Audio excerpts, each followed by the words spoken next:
बरगढ़ नाबालिका मृत्यु को नहीं जोर धरी राजनीतिक बयानबाजी एपटे आईन मंत्री कहते सरकार घटना को गुरुतर सहित नहीं पदक्षेप नहीं आत्महत्या कौन सी समस्यार समाधान नुहे समस्त मुख्यमंत्री पर्यंत द्वार खोला अच्छी एभली घटनार निराकरण किभली हेब सरकार से नहीं पदक्षेप नेउछंती विरोधी काम है सत मिछ कही सरकार को टार्गेट करने पुलिस जो स्थान में अभियोग रखुना से घटना सामना को आसिले कठोर कठोर कार्यानुष्ठान नियाजिबो बोली कहिसेंती आईन मंत्री। आज जो घटना घटी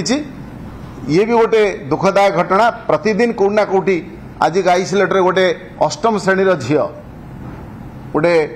फुटबॉल ग्राउंड रे पोड़ी मृत्युवरण कर सरकार आते छात्री मले चेतीबे सरकार केते महिला रेप हेले आत्मदाह कले सरकार सचेतन हेबे बिजु जनता दल नीरव होई बसिबो नाही निश्चित भाव में कथा को नहीं कि आहुरी आमे व्यापक आंदोलन करिवु।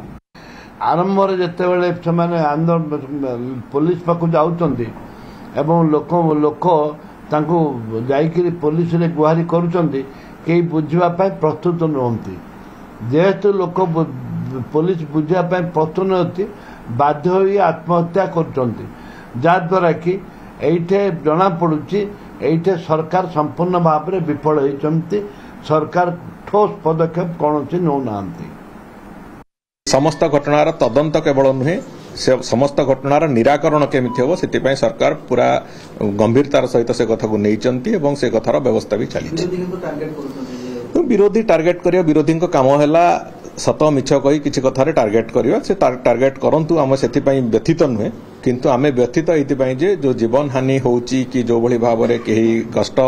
स्वीकार करुचंती से कथा जेमिति आगामी दिन में न हो आमे से कथाटा को प्राथमिकता जो जगार से भली घटना नजर को आसुची से जगार निश्चित भाव में कठोर कठोर कार्यानुष्ठान निया जाउची एवं निया जीवो मध्य।